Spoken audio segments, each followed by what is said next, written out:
Yo, yo, yo, yo, pop a 40 and check your rollies. It's time!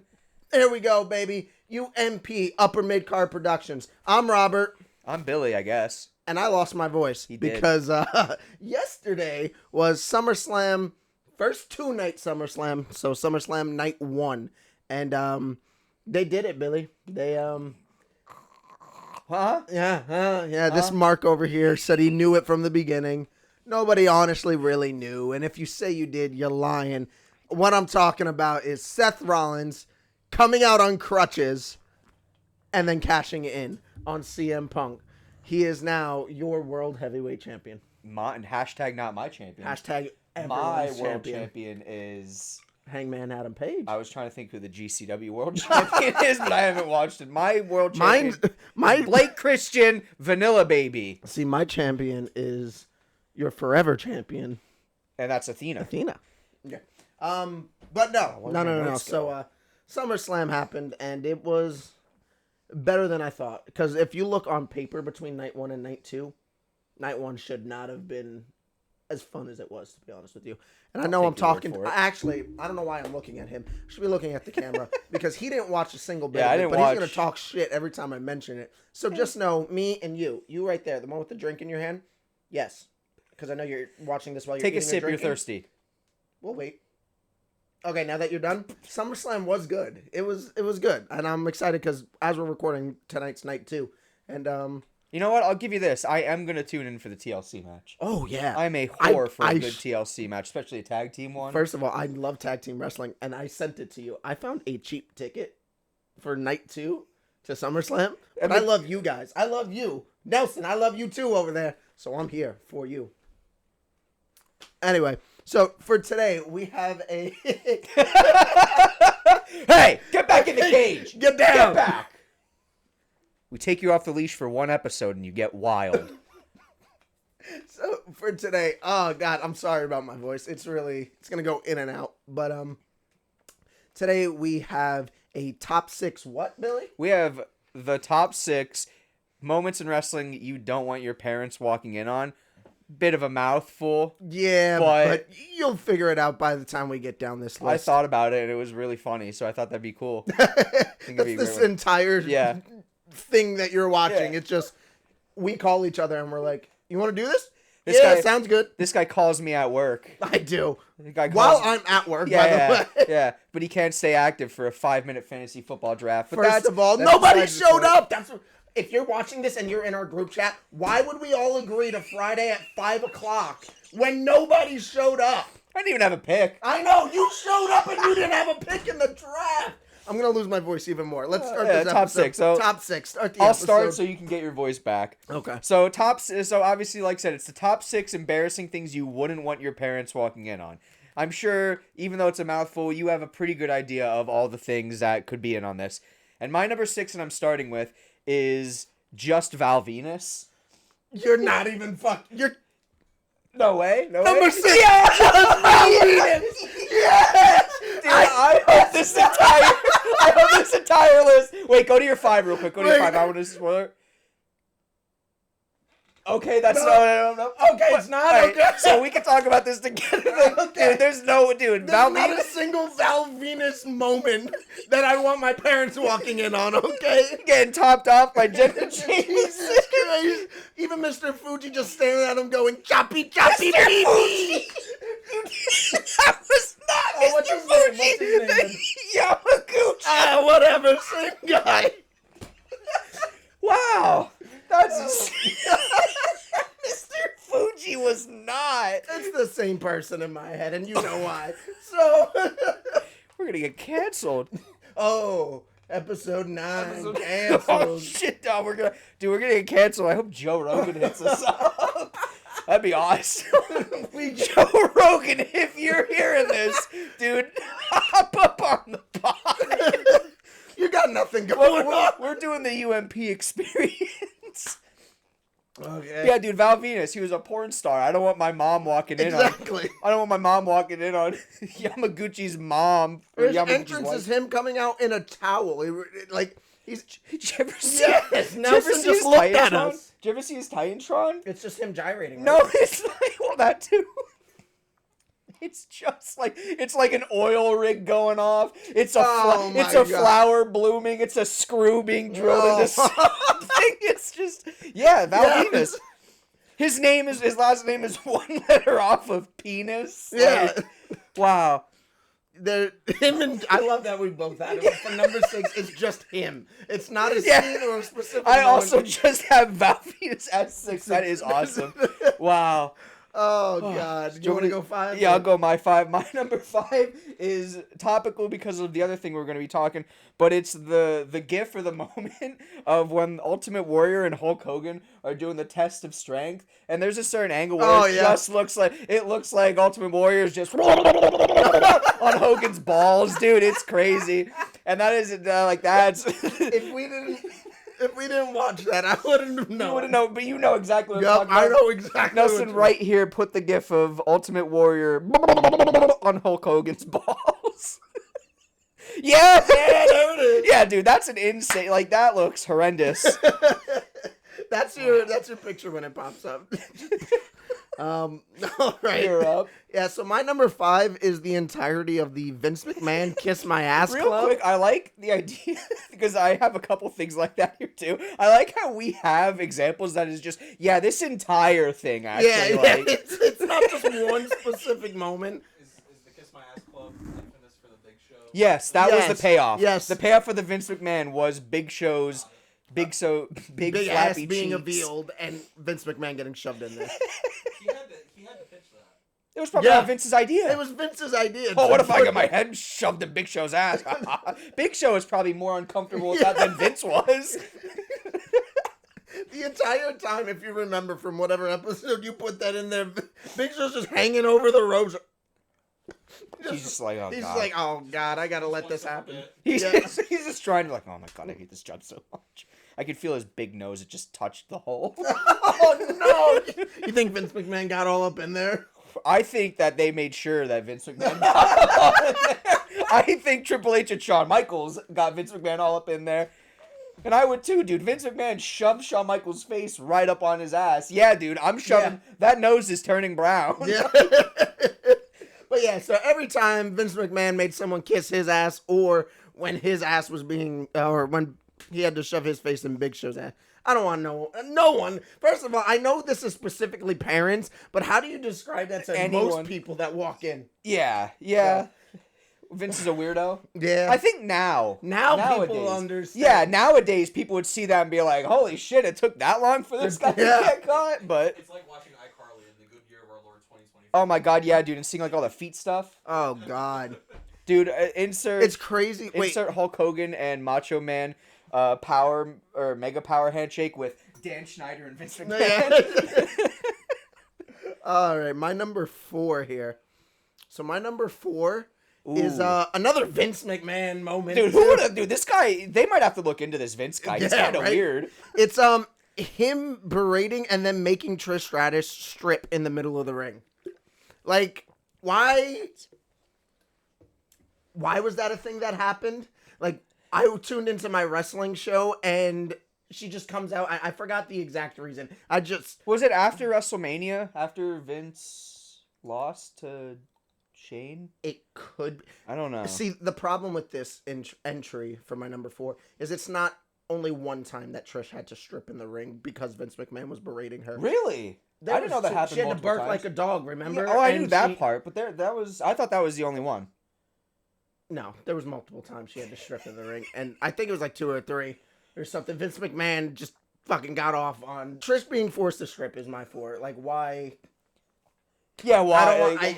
I would not, any of the top 6, I cannot justify if someone would walk in and ask me, why are you watching that? What's your 4? My 4 is the entire Al Wilson and Dawn Marie thing. Do you know of that? So Tori Wilson and Dawn Marie in like 2003, 2004. Dawn Marie really wanted to make out with Tori Wilson, and Tori Wilson was like, "I'm good."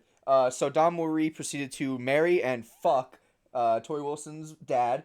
And then there was a segment where Dawn was like, "If you don't want me to keep fucking your dad, meet me in this hotel room." And then it's just them in their bikinis and they kind of kiss.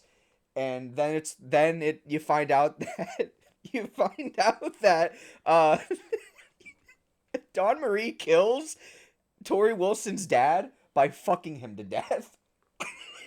And, like, it's kind of funny, but especially that Tori Wilson Dawn Marie segment where it's just two women in their bra and panties, you know, making sweet mouth love. I would never be able to explain that to my mom. So your mom walked in. I would never be able to watch. This podcast wouldn't exist if my mom saw that. Like, you wouldn't exist. I wouldn't exist. I would have got my ass beat. Shout out my mom real quick, because this reminds me, I used to have a Kelly poster on my wall, and she noticed that I had that, so she super glued a dress on her. No, she didn't. She did. Do you have a picture or anything? I don't, because it was like, no, because this was certainly when I was probably a little too young to be having that type of stuff. This wasn't like 14-year-old me. This was like 10 or 11-year-old. I most certainly I love shouldn't. the idea of like you're at school, your mom opens your door. What the hell is that, this? And she's like, not gonna yell at me. I'll fix it. I had it in the corner, right by my TV, away from my door, in hopes that she would never notice. But she noticed immediately, because moms are good like that. Anyway, so 3 are bra and panty matches. Yeah. Every single one. That's it. That was Yeah. a thing, Nelson. Yep. Is this in like 2004? Yeah. TV Yeah. era? Yep. That's all I gotta say. Again, bra and panty matches. Why the fuck? You can't be doing that. You can't, because when I tell someone I was watching Raw, first of all, Raw, and if I say I'm watching Raw and then 2 women in a bra and panties match are happening, I was like, I swear it's entertainment. That's not what you think. I can't justify it again. I can't. It's number 3. There's 2 worse ones. There is 2 where so I don't have bra and panty matches. I thought about it, but like at the very least, a bra and panties match is like a match. So there's a ref there. So you can at least like, Mom, it's a match. I can't, but the ref being there is like The Rock being in the back of our podcast. It not needed at all, but one. Whoa! D-Wayne is one of the most important members of this podcast. He is at least the second most important person. It goes Nelson, The Rock, D-Wayne, and then we'll fight out for third. We're tied for third. I was gonna say we'll fight for third and fourth. Speaking of third, third is the entire Diva search. Do you remember any of that? I don't. So there were segments where the women had to eat pie sexily, and there was a scene where Christy Hemme just puts it on the ground. She's like, my butt is very hungry, and she just fucking rubs her ass all over the pie. There was, I believe, a pillow fight one. They had to make out with, I feel it was the Big Show. A lot of really weird pervy stuff. Exactly what you'd not want your parents to watch. I don't have much to say about it because I don't remember most because I didn't watch it, but I was watching it at the time because I was like 4, maybe 5. What was that? 4, maybe 5, 14, maybe 15. Diva on Search. YouTube. No. So, I'm not gonna say that, brother. My number 2 is. This number 2 is like very important because like.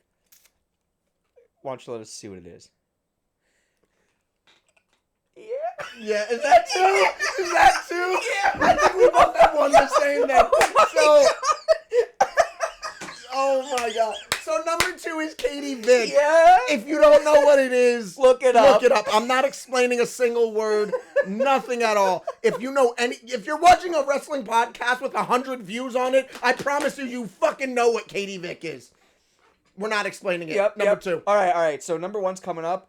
Let's say it at the same time because Your number 2 is also. My number 2 is also Katie Vick. The Triple H bang the corpse. That's all. Yeah. That's it. I hate Triple H.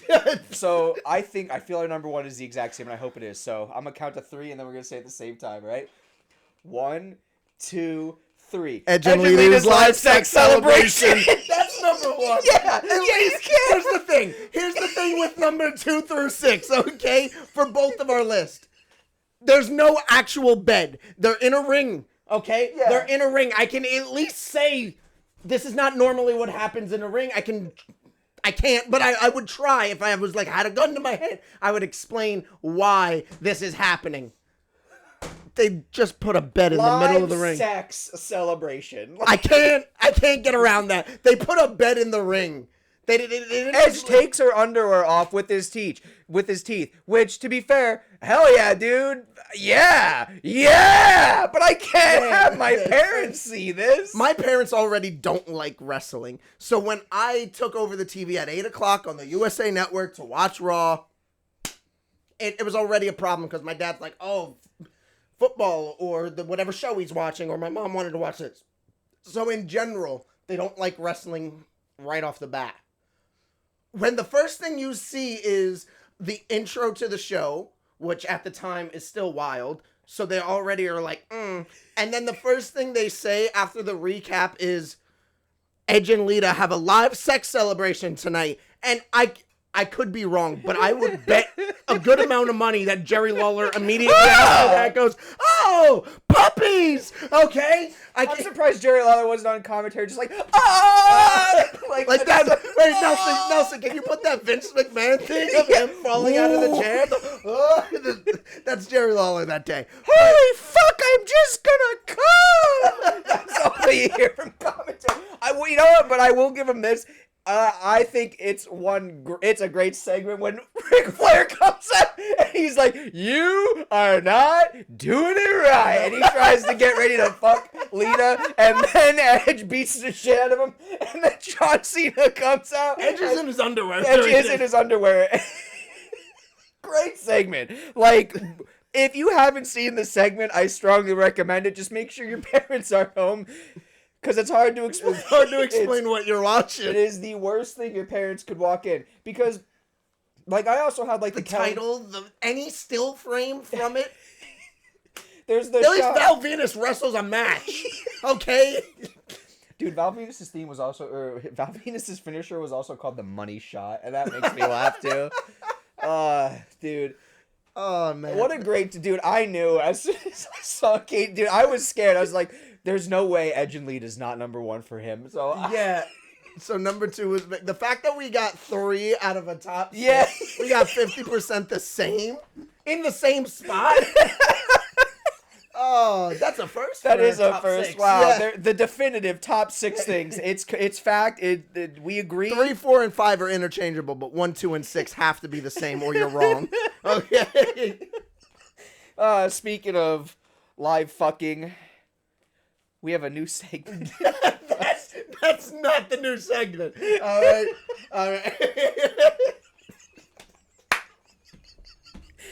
I don't know what happened there. My brain just kind of shut up. I can't stop laughing. So, what we have is, like we said earlier, we just call each other and we're like, hey, you want to do this? And this one actually, like, really stuck with us. This will be a continuing one, like the top 6. So we're going to dedicate a whole episode rather than reviewing something specific. You'll figure it out as we go along, but we're going to call this segment Evolution is a mystery, full of change and no one sees. Evolution. That's what we're going to call it. And today, actually, I feel like we made a pivot. No. We were going to make a pivot. We made a pivot because our first episode was going to be on Goldberg. That no good son of a bitch, Bill Goldberg. Sorry, that was Bret Hart in me. Yeah, Bret Hart just over. Bret Hart just like sleeper agent. Sleeper agent. But we were gonna do Goldberg because it was the most recent wrestling news. He retired, and then Hulk Hogan said, "That's not gonna work for me, brother," and he fucking died. And he fucking died. I feel like that's the extent of how you should say it. Yeah. So rest in peace.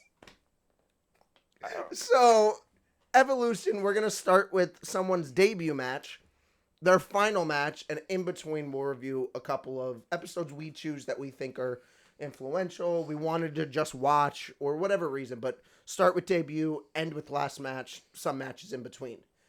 And episode 1 will be Hulk Hogan, brother. Hulk Hogan. Let me get my notes up. But before we start, Billy. What? I don't have a Hulk shirt. I have a Axelmania shirt. I know. It's Axelmania. It is not Hulk Hogan. Please know that this is not Hulk Hogan merch. This is Curtis Axel merch. Please. Oh. I am a real American. Fight for the rights of every man. I don't have a Hulk Hogan shirt, but I had a yellow one, and I've been hiding it this entire time. I did not my notice. hoodie. That's why when you asked me when you got here, it's 95 degrees. Why are you in a hoodie? It's just for that exact moment. I didn't want you to know that I had any yellow shirt. You could have just changed it. I could have, but I'd rather sweat here in 95 degrees in a hoodie just so I can reveal. Not ripping off Hogan style. That's Superman. What? That's not Superman. Sorry. You gotta get it from the collar. From the Yeah, he rips it from I the kind of like this. That's a nice shirt. It's a very... It's a good color on you. It's a good Thank color. you. I appreciate it. So, we are going to start with match 1, Hulk Hogan's debut. Yep. In 1979. Yep. He is against Harry Valdez. I didn't know the name, so I put in quotation marks in my notes. Valdez? You know what? That's good enough. Yeah. I think. I thought that's what I heard, but point is, he debuts at 26 years old. He looks every bit of 35. He's 6'5", 320 pounds. Pure beef and good Oh living, my healthy God. living, right? So he just shows off the entire. I'm gonna read my notes, and it takes 4 seconds. Shows off, toys with opponent, absolutely towers Valdez, wins with a torture rack like submission. Vince. Sorry, I'm reading Katie Vick. Yeah. Nelson's a few minutes behind. He knows but it. he's catching up. He's catching up. I'm a few years behind. But yeah, so he towers his opponent. He wins with a torture rack like submission. Yeah, this like whole but like time. from the front. Yeah, kinda. it was weird, but I guess it was okay as a debut. Vince McMahon is on commentary for Mhm. this, and you can hear him like fall in love with Hogan. Oh, He's yeah. like, wow, look at the size of him. It's like in his brain, all he's thinking is cha-ching, cha-ching, cha-ching. Is it Jesse Ventura as No, well? it's with Bruno him? Sammartino. Bruno Sammartino. Yep. Okay, so Bruno. Something I have in my notes is the commentary team for all of these matches. Oh yeah, It's like it's like, good. obviously Hogan wrestles for like 30 years, so of course there's like a bunch of announcers, but it is insane like the high quality of announcers that this man has had. Probably the only thing high quality about any of Oh these my matches. God, yeah. So, Bruno Sammartino says, look at those. What are those? 21, 22, 23, 24-inch pythons or something like that? And I feel like that's the exact moment Vince goes, oh yeah, we're selling all Oh yeah, of this. 24-inch 24-inch pythons? He's like, I'm gonna write that one down. that's what he's doing. Shit, that's fucking good. There's some good shit right here. So, that was it for match Did you one. see the leg drop was a transitional move? Yes. He drops He the leg hits and the then leg drop. He's 6'5", 320 pounds. Drops a leg drop. And then just picks him up for the submission. Yeah, he's also wearing Nacho Libre pants, like the blue and red. Like I Yeah, saw, he's just a dude. I think he might have been Nacho Libre. He just came from the set. 30 years, he's like, brother, I've got this great idea for a movie, dude. What if I was a Mexican wrestler and I was taking, I helped some orphans, dude. That's what I did. We don't. I'm not even gonna say it. Say it. Two, no. Match 2. We've never seen Nacho Libre and Hulk Hogan in the same room, have we? I don't think, and we never will. We never will, cause he's dead. So match 2. So the matches, the next match we chose to watch was Hulk Hogan and Mr. T versus Roddy Piper and Mr. Wonderful Paul Orndorff. March 30th, 1985. The WrestleMania 1 main event. Yep. And my notes for this are a little bit longer than the first one. Oh yeah. And I got confused halfway through watching it because do you see the bonus? The bonus. The bonus in there in my notes. So first of all, Liberace and the Rockettes open the main event. I don't know what a Liberace is. It's a person, and I thought Wow. it was just someone making fun of someone for being Spanish. When someone would say that, I didn't know that was an actual person. So when I'm watching 1985, like old wrestling, and all I hear is Liberace coming down, I was like, there's no way they're just being racist right off the bat. It was an actual person. I looked at it, he's an actual person. The only thing I know about Liberace is that he's gay, which I only know because of that 70s show.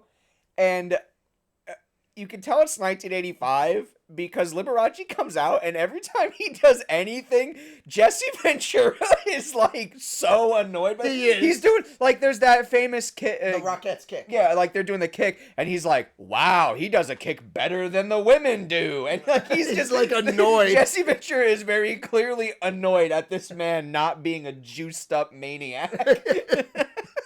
So, Roddy Piper and Mr. Wonderful come out first to Bagpipes from Baghdad. Yeah. Yeah. Is that what that was? No, that's an Eminem song. I was gonna say I don't think that's. No, that's an Eminem song. All right, about 30 years before Eminem made the song. Well, brother, I got this really good idea for a song, dude.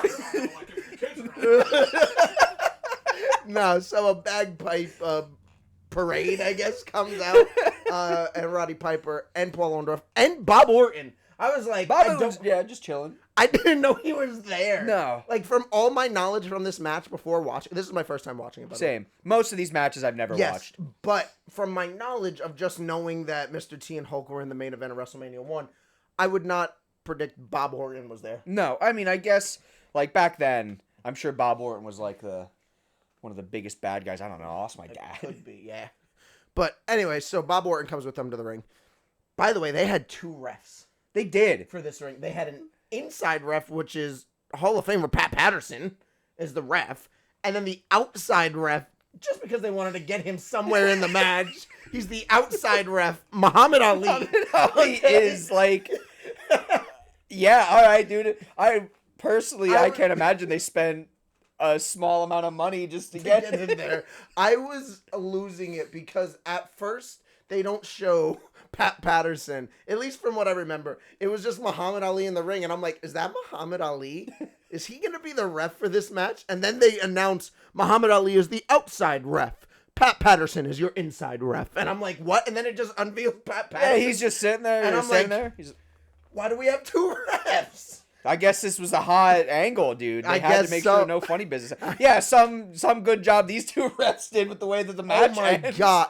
So, first of all, out comes Hogan and Mr. T with Jimmy Snuka. Jimmy Snuka is there specifically so Hulk Hogan isn't the worst person on his team. Probably.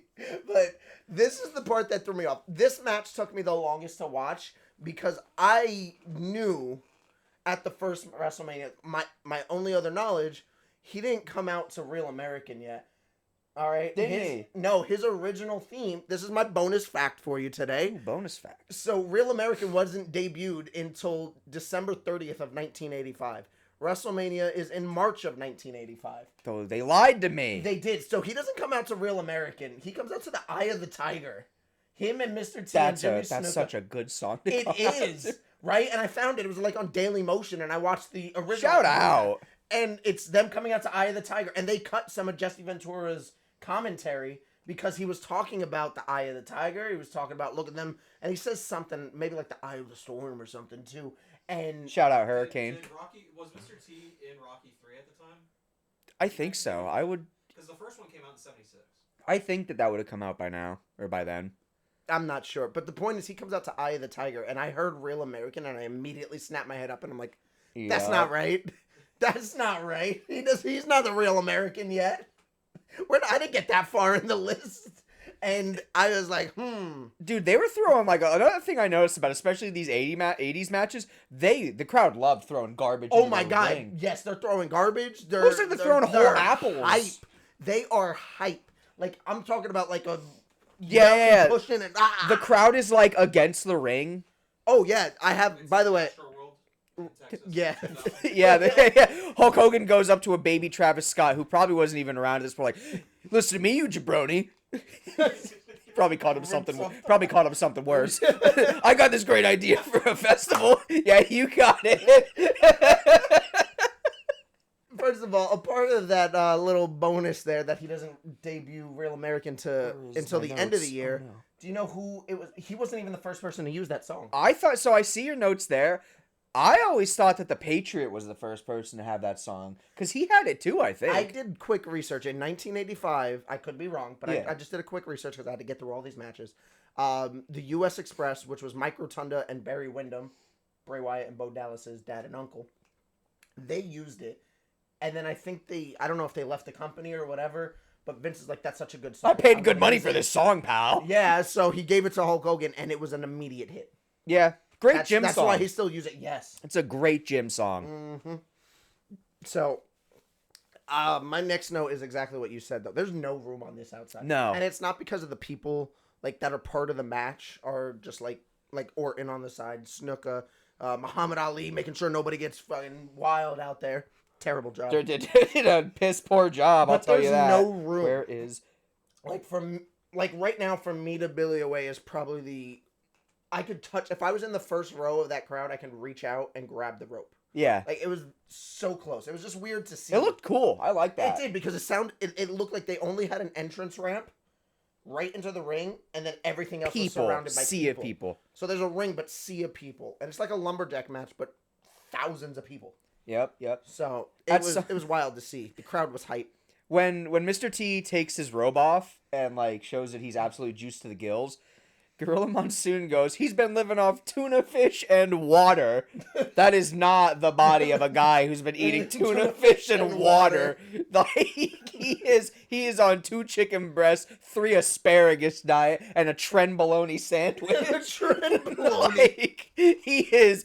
Everybody in this, at least the Hogan and the Mr. T, they are on enough steroids to kill a horse. They are on... just the purest good stuff. The most. They're on the most. That's what they are. But there is absolute chaos in this match. And my next note says, not good chaos. No, this match sucked. Yeah, there was no good moments, I think, at all. There was more, like, moves than his debut match. But that's not saying much because there was, like, 4... Yeah. I mean, he did have a couple moves in his debut match that he doesn't do anymore. Yeah, that torture rack was pretty cool. Yeah, I guess that's more of like a bad guy move, I guess, but... He didn't use it when he was later in his career. That's because he was like 90 years old and probably couldn't... Probably couldn't lift people up anymore like that. But, so, the end of this match I have a problem with. Because I didn't know what was going on for like I don't know how long the match was, but let's say 15 minutes, and I'm like... For the first 12 of it, I'm like, I don't know what's going on. I don't know who's tagged in, who's not. Nobody's like really fighting. The entire time, by the way, Mr. T is trying to get in the ring. Yeah, hold the tag rope. Yes, he has to hold the tag rope, but he's trying to get in and not like, come on, tag me in. No. Like, screw this, I'm getting in. Exactly. He just gets in, and then the ref's like, get out of the ring.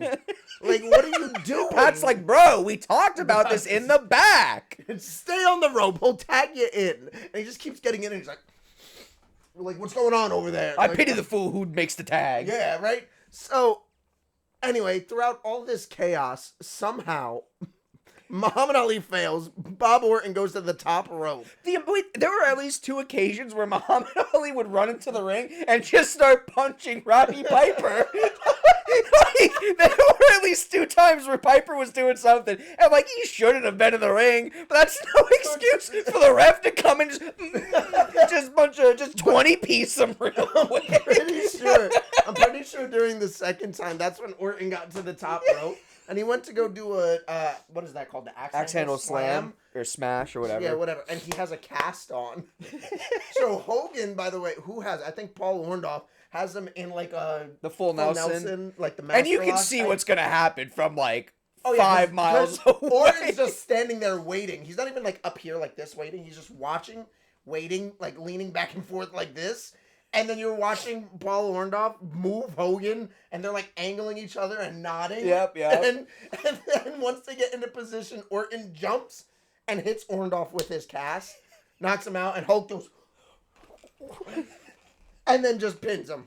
I kind of like that, I guess. Like, the match sucked, but I like that. I like matches that end with, like, the weapon shot. Yeah. Because that makes the, like, wow, Bob Orton's cast must be made out of solid steel. But my thing is, I didn't know he had a cast on until he got up, and then I saw it. Oh, okay. The entire time he came out to the ring, I didn't notice he had a cast on. He always had a cast on, even when he was, like, I think even when he was, like, old man with Randy. That was, like, his thing. He always had... Bob Orton just always had a broken arm. Wrist. Yeah, he always just had a broken arm. Well, it was terrible. I didn't like it. But my last note is I liked Gorilla Monsoon and Jesse Ventura. Yeah, and they're on, I think, the next 2 matches as well. Are they? For commentary, yeah. That's why I probably I like the really like commentary. Monsoon and Jesse. I like Jesse Ventura. Yes. I really like him on commentary because he doesn't care. Even in the 80s, he was just like, I don't care. Vince, why don't we start a union? And it's like, whoa! Let me say that. I hate Hulk Hogan. I hope he dies. Is just what all of his commentary and all of these matches are. It's so Sorry. good. Too soon? No. Hulkamania died like 10 years ago with that sex tape and that. Yeah, the sex tape was what. Yeah, killed him. that's Yeah. what did it. So, match 3 that we watched was probably one of his most famous matches. Yep. Hulk Hogan versus Andre the Giant, March 29th, 1987. Was that also a WrestleMania? Yes. I got WrestleMania Yep, I think it 3. was WrestleMania 3. Yeah, WrestleMania 3. I forgot to put that on there. But WrestleMania 3, Hogan versus Andre. You know the match. Yeah. So I didn't really talk about the match with my notes. My first comment is, from match 1 to match 3, his debut match, apparently he gained 3 inches. He's now being listed at 6'8". I've got the heels in, dude. And listen, he debuted at 26. Okay? Yeah. And he's 33. I'm 26. You're telling me there's a chance. I don't care if it's height or length.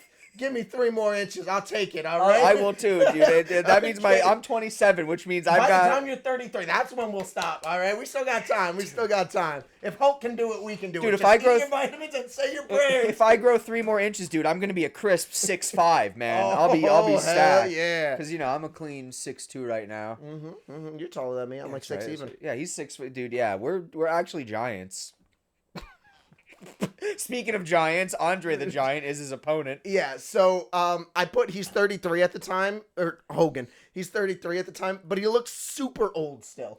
There was a comment. I'm watching all these on YouTube, by the way. Yeah, shout out. Every single one of the matches we reviewed are on YouTube. I thought it was going to be a pain in the ass to try to get some of these matches. Nope. Every one of them uploaded to YouTube. Shout out. Yeah. Thank God. So the biggest thing is one of the comments is someone said, by the time we get to the final match, someone made this comment, but I feel like it's necessary now.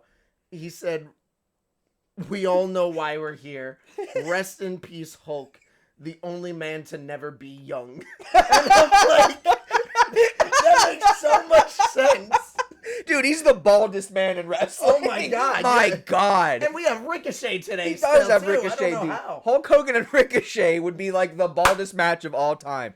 Like, there's just something about Hogan's curtains. There's just something about his curtain haircut that the older he gets, like, the more prominent the curtains get. And it's like, He started with his debut with this curtain, like, but it started like here. Yeah, and he like had and like went down. He still had like hair. Yeah. And it's like, okay. By match 2, By the time it was like he's done- halfway. And now against Andre, it's just this. It's gone, dude. He like the He has nothing steroids on the had, top. like, oh my God. But Jesus Christ. So right away, the match starts. He tries to body slam Andre. Wait, real and then quick. fails. During the entrances is when I really noticed that they were throwing food. And, like, it looked like Andre and Heenan were getting smacked with, like, whole fruit. And at some point, something, like, smacks Andre in the face. And he, like, mumbles something to Bobby Heenan. And Bobby Heenan just, like, he gives him a pat of, like, bro, calm down. Do not run out of the crowd and kill them. I can only imagine he was like, I'm gonna fucking kill somebody if I get hit again. If I get hit again. I get hit again. Like, because he gets hit and, like, the look on Andre's face is, like, anger. He's like, oh, Jesus God. Christ. They throw a lot of stuff. They did not They care. do. We should try it now, see if they kick us out. We'd get the Look at the WNBA. Oh, yeah. I think if we threw food out into the ring now, I think the wrestler that it hits runs out to the ring and, like, stomps a mud hole. No, wasn't that, it wasn't too recent, but was it John Cena or someone? Someone threw a beer into the ring at him, Was and then, it? like, before he finished his promo, that guy was gone. Yeah, I don't think that's going to happen now. Back then, they were just... Because, like, you know, back then, food, like, that, the fruit that they're getting at that match were probably, like, 5 cents. So now you're paying $35 for a water. You know what? I'm not throwing that in the ring. I'm not made of I need money. that. Yeah, dude. I'm not going. Dude, see how long that line is? I just spent $75 for this hot dog. speaking of hot dogs, Hulk Hogan tries to body slam Andre to start the match and immediately just splat. And I thought that made me laugh. That made me chuckle. Funny. Now, my next note says he's starting to be very theatrical. Yeah, he's starting to. This is the start of him, like, before he's going to throw a punch and he'll just go. Like, it's like, what are we doing here? But, so. This is peak Hulkamania. I think I put it on the next one. I think the next match I thought was peak. Like, okay. Peak Hogan. But, I mean, are they that far off? Am I wrong? Oh, yeah, they're about 3 like years 3 apart. years. Okay, yeah. So, I don't know. Maybe you could be right. Maybe it's the 87 match here. But there's more room on the outside now. You're getting more of a traditional fans outside area. With the mats and all that. Yeah, there's mats. Dude, at one point, Hulk Hogan goes to pile drive Andre on the concrete. And that would never happen in a million years. But I would kill to be in the universe where instead of body slamming Andre, he pile drives him. Oh my God. Hogan never wants to sell. No. Okay, because in this position where he's about to pile drive him, Andre lifts. And he kind of just, like, rolls off. Hulk Hogan's just like, nope. He, like, rolls on top of the apron and then slowly falls down into the concrete. Yeah.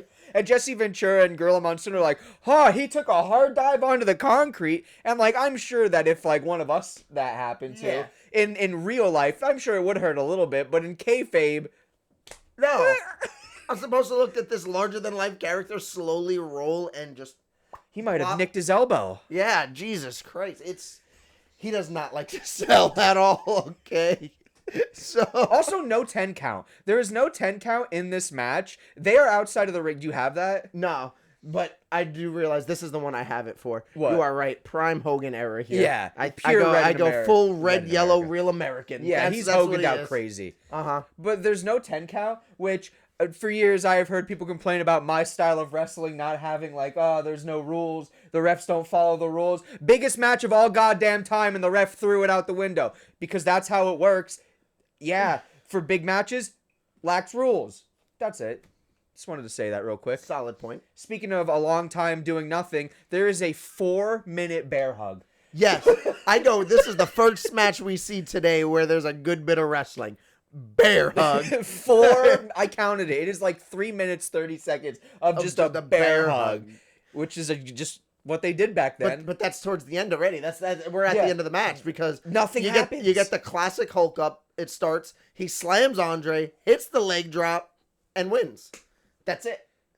That's all that happens. Like, the match was not long at all. For the greatest match. First of all, I've seen it on YouTube. The WWE posted one where it's like top 50 greatest WrestleMania matches of all time. That's where I watched all of them. I'm like, what was that one? That was 8 or some shit? Like, I get the historical significance of lifting Andre, but I'm like, no, I just saw... You know what? Because apparently also at this time, Andre was in, like, rough shape, and you can kind of see it. Oh, yeah, like, he can barely move. And he hits a slam, and then he, like, grimaces, so he looks like he's, like, not... Yeah, he's not in it at I all. gotta be honest, though, like, I didn't think it was that. Like, I thought it was alright. Like, it is most certainly... You don't watch a match from 1987 expecting a match from 2025. But I think this match is fine. Like, it's okay. I just... For what it... If you take prime Hulk Hogan and can barely move Andre and you want them to have a match, this is probably the best. This is the best you're going to get. I put it like that, yeah. This is an acceptable match for what it is. It's also... Like, they lie the entire time. Hulk Hogan slammed Andre before.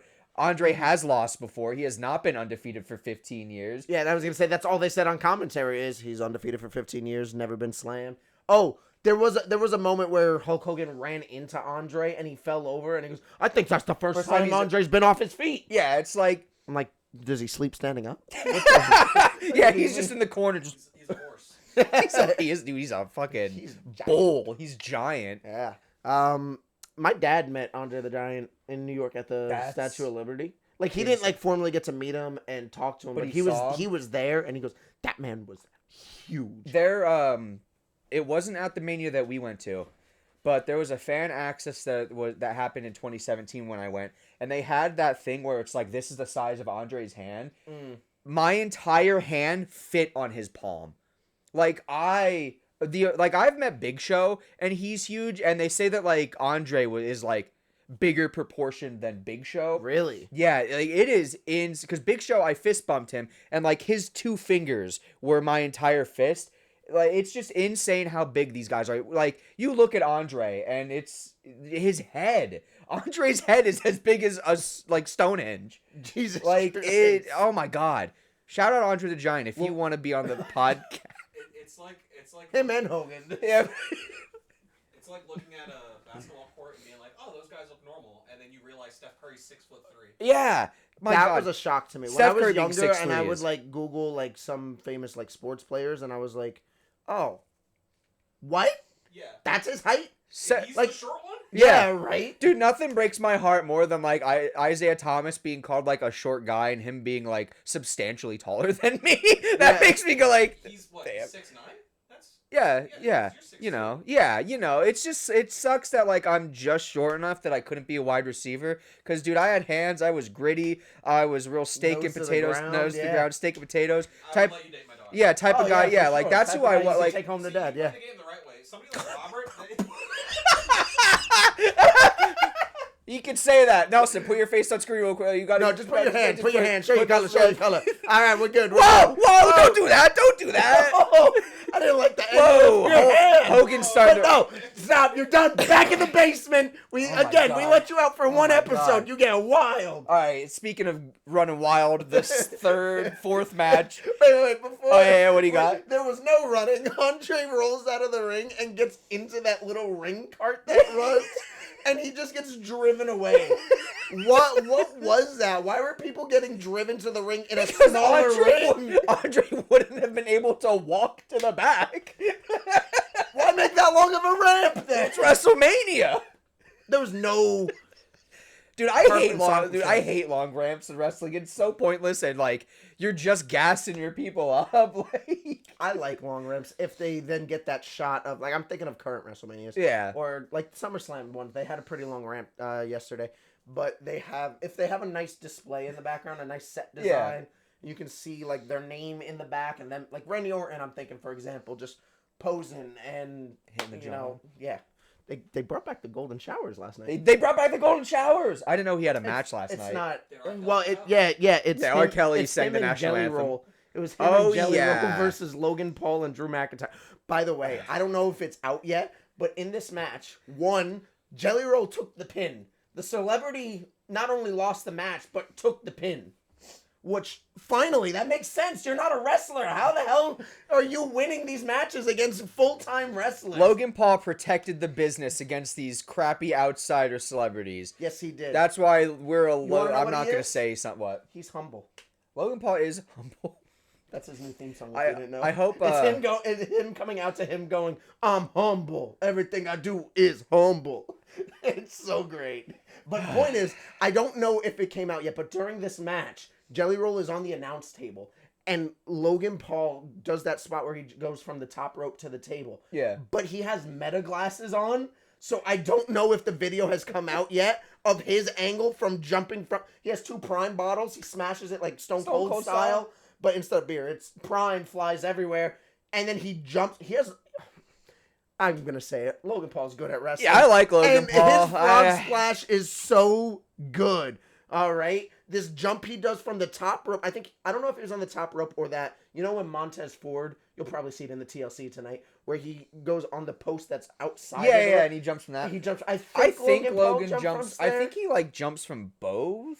He might be to Maybe, get that I little don't know. spring, but that extra height. I don't know. Point is, he does it with meta glasses on, and I'm waiting. I haven't For checked that Twitter video. yet. I want to see that angle of him jumping I from bet there. does. Speaking of all-time high spot great workers, match 4 is Ultimate Warrior versus Hulk Hogan, and I gotta say, I hated this match. I do not like the Ultimate Warrior. I have, first of all, so this match is title for title, Yep. IC champ Ultimate Warrior versus WWF champ Hulk Hogan, April 1st, 1990. All right? Entrance gets more hype the more I watch. So now we're on match 4, and we're finally getting a hype entrance. I said that before when we did our TNA review. I was like, where is the, you need a good entrance. Oh, wait a minute, pause, guys. Oh, look at that. The meta glasses thing I was telling you, Nelson's showing us. I don't know if he can put it on here, but I'm telling you, It's it pretty looks cool. It looks pretty cool. But anyway, so the entrants are getting more hype. Hulk's 36 now. We're in April 1st, 1990. He's 36 and now looks like he's in his mid-50s. And he looks like that for the rest of his life. Brother, he looks so old and he's not even 40 yet. Like, what the hell?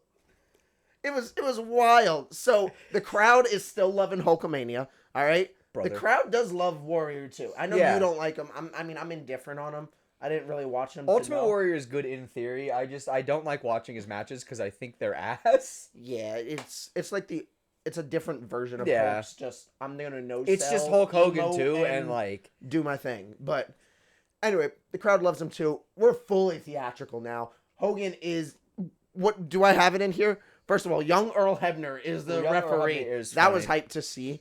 This test of strength happens, and Warrior looks like he wins, only for Hogan to gain position and then overpower Warrior. Because of course Hogan wins. But in that test of strength is what he was talking about earlier in his top 6 of Warrior just the entire time. So this is where that happens, and I was losing it. I'm like, ultimate on my Warrior until I Hulkamania. She beefed on my stroganoff? What? She's stroking my beef till I'm off. Shout out Austin. Shout out Austin. I can't wait to clip this. I can't wait to send that part to him. Wait, can we? If Austin sends me the song, can you just put it? Yeah, put the song right here. I want that on the TikTok. I'm gonna have him send me the song to send you. So when we shout him out right there, it's just that song. Wow. The next TikTok. Wow. That's gonna be the one that pops up. Yeah, right. She's stroking on my beef. Dude, there's a point where Hogan tweaks his knee and then he rolls out to the ring. Ultimate Warrior keeps getting on the turnbuckle to like hot dog and grandstand, and I just keep thinking he's gonna just dive onto him. And I know it's not gonna happen, but it's all I picture, and I'm like, wow, that would have changed the world.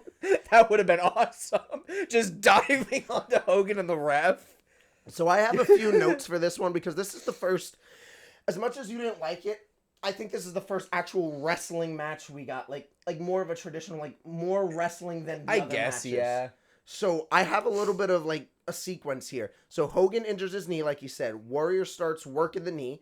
Hogan takes over for a bit. Warrior hulks up. All right, another bear hug. We're getting bear hugs. Dude, I saw the bear hug and it went like a couple minutes again. Hogan just loves this bear hug. He needs to build up because he's using all his energy going. He's got it. The entire time. I think they did like the 3-hand spot again, where it's like that is so inconsistent throughout. I don't. All of wrestling. I just hate that. I don't like it because it's inconsistent. I think it can be done not in a bear hug, but I think it can be done well in submissions, like for a babyface if they don't respond. Yeah. Okay, but like be consistent. Is it 3 or is it 5? Is it the 1 you do sometimes? You like be consistent with that. There's a difference between the 10 count and, big match throwing it away. But if we're doing it in like a regular SmackDown match, still be consistent. Yeah. You know what I mean? But Nitpicking, point is, we get our first ref bump. Yeah. I was surprised it took us to match 4 to I was find expecting a ref bump one in a Hogan match. I was expecting one in the Andre match, and like maybe Bobby Heenan smacks him with a chair or something like that. Something, anything. But this is our first ref bump. I think every other match after this has a ref bump. Yeah. Oh, yeah. Yeah. So Hogan gets him moving and keeps Warrior down for 3, but no ref to make the count. He fast counts it. Hogan pins him and just goes 1, 2, 3. Yeah, he makes his own count, and it's... I win! Ring the bell, dude! I'm the referee! Yeah, I'm the referee, I'm the champ, I'm the double champ. He rips off his skin to show that there is a referee shirt underneath. So, now, the same thing happens for Warrior. And he does a 1, 2, 3! He did a more classic 3 count, though. I'll give him that. But the same thing happens after Warrior gets up, after Hogan does it, Warrior does it.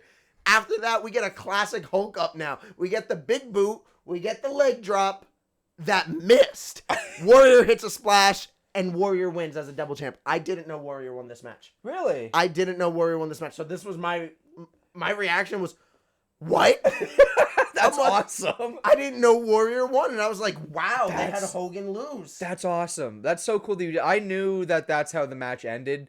No. Wow, that's so cool. My favorite part, though, after I was shocked, was Hogan's reaction afterwards. He still does that kick out. Kicks out at 3.1. Yeah, he kicks out at 3.1, and then you see him stand up, then dropped to his knees and just like my God. Like, he's just so distraught. He then stands up, rolls out of the ring, grabs the grabs the belt, hands it to Warrior. They hug it out.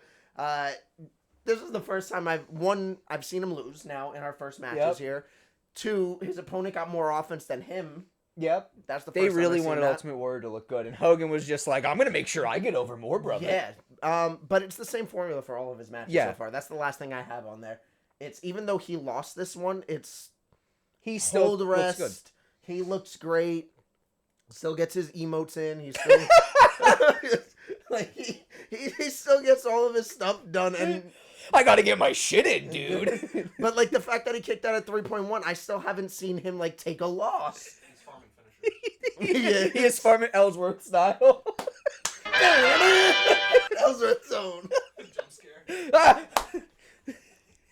So we get to match 5. Match 5 is Hogan versus Sting, Starrcade 1997. All right, I'd like to start off here. He's 44 at this point. He's finally starting to look his age. Okay.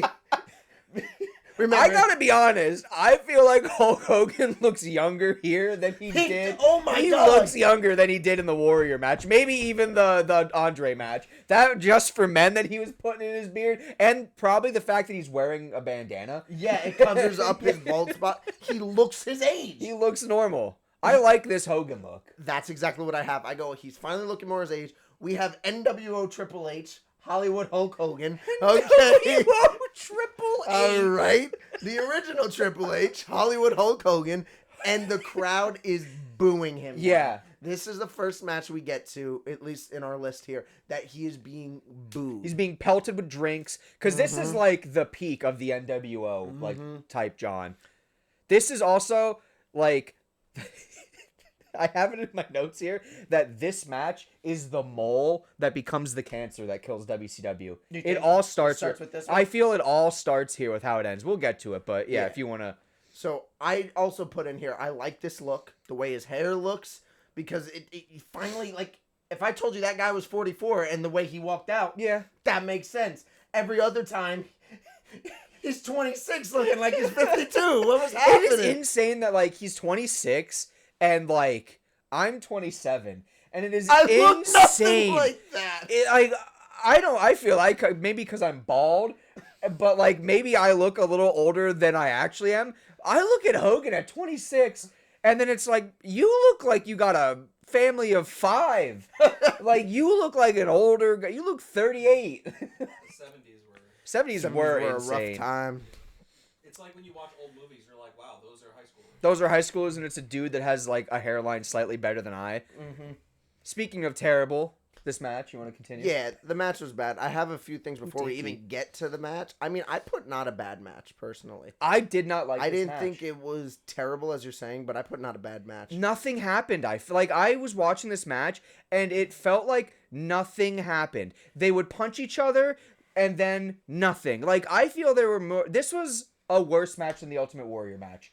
I thought out of all the matches we watched, this was the worst. I think this was the worst. Yes. So, one, I like Sting's entrance. That's good, yeah. Okay, 'cause- Except with the stupid... I like Sounded- the whole beginning of, like, this is what I wanted WrestleManias to fucking be like. Why was Starrcade doing it first? It feels like. Shout out. I like the, like, build up, the hype, the theatrics, and then they walk out.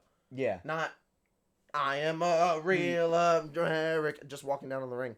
So after that, I noticed Dusty was on commentary. Yep. I was like, because I heard I can't do a Dusty impression. I was like, listen Daddy. here, guys. Listen here, guys. This is going to be the biggest match in WCW history. It was good. I heard Dusty's voice, and I was like, this is... I'm set up already. I see Sting's entrance. I hear Dusty's voice. Is that Tony Schiavone too? Yes. Okay, I have young the Tony commentary Schiavone, I'm team. seeing. It was Shivani, Dusty, Bobby Heenan, and Mike Tenay. That's not a bad That is a great team. commentary I team. like that. So I have a fun fact for this match too. All right. All right. This is Sting's first and only televised match in 1997. Actually, it wasn't televised. It was on pay-per-view. Which is on. TVs. Pay-per-view is different than televised. Anyway, point is, it's his first match shown then in 97. He spent all of 97 in his emo face. Yeah, just hanging up in the rafters. He was now black. No more surfer dude. He's black and white, hanging out in the rafters. I'm assuming he had a baseball bat every now and then. Yeah. He's doing his best Crow impression, and then he finally gets his first match. It's crazy that he is uninjured, active and healthy wrestler, and got paid so much. And I'm pretty sure won PWI, Pro Wrestling Insider's most popular wrestler of 1997, and he didn't step foot in a ring until, when was this? December of 97. December of 97. He won most hyped wrestler or whatever in 1997 and didn't step foot in a ring until December 3rd. That's how hyped that this match was, and that's why the way that this match ends kills WCW. It ruins the momentum they had. So I put not a bad match for, like, so far. There was decent wrestling, more variety from Hogan. I don't like Hogan's big boot. Every time he does it, it's so slow to get. I get the point of it. You got to lift your leg however tall your opponent is, but it's always so slow. I don't know if it's the person taking it or Hogan delivering it, but it always looks like in this Hulk up, in this build up, it just, I feel like it kills that for me. Okay. When you see the big boot. I get it. It sets up the leg drop. I get that it sets up whatever he wants to do. It doesn't get executed well, in my opinion. I don't like the way that looks. There was a moment in this match that I, in my notes, say, hold up, I don't know about that. And what was that? You know what part I'm talking about? Which one's that? So Hogan's about to win the 3. All right. He gets the ref 1, 2, 3.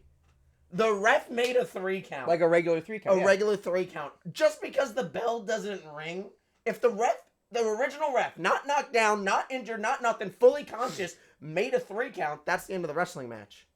Well, that's the end. So do you not know this? Excuse me. I don't know any history before you tell me. Okay. So when they did that, I was like, just because Brett stopped the ring guy from signaling don't you fucking do it. That doesn't mean the match shouldn't. The match should still be over. Just because we don't hear a bell doesn't mean. Like, I could understand if we don't hear a bell, if there was a submission and the ref's knocked out or whatever. Oh man, he tapped out. He really should have or whatever. No, the ref is there. The ref made the 3 count. I didn't like that. I didn't like that at all. He stops the bell from ringing. He then gets in the ring, knocks out the ref, becomes the ref, and demanded a restart.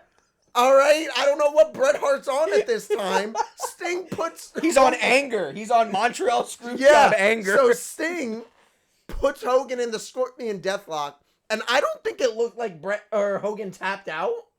Yeah, he tapped out. He was saying something. Maybe he quit. He could have said, I give up. Yeah. But I don't see him physically tap out. You know what? I think, if I'm not mistaken, I don't think tapping out became a thing until Ken Shamrock went to WWE. I think beforehand, submissions were either you pass out or you say I quit.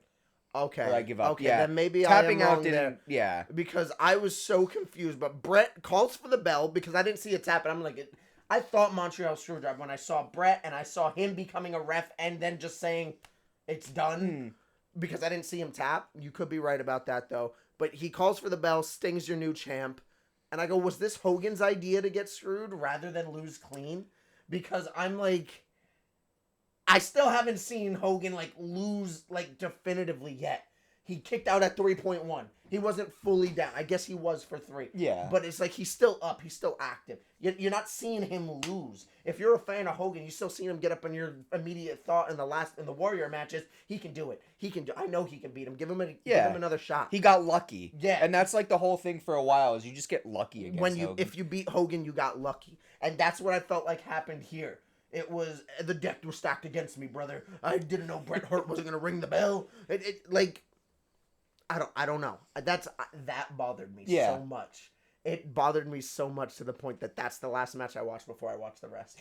I was like, I'm done. I can't watch another Hulk match right now. So I've known this, not known, because obviously I wasn't there, but I've always heard that the story was that the ref was supposed to do a fast count. The ref, that was supposed to be a 1, 2, 3 type ref, because I think Nick Patrick, who was the ref, was the NWO's ref. Oh, okay. And they explain on commentary, he got picked at random. First off, why would you pick at random for that type of match? No, you want a neutral ref. But so Nick Patrick for shoot was supposed to like 1, 2, 3 type pinfall.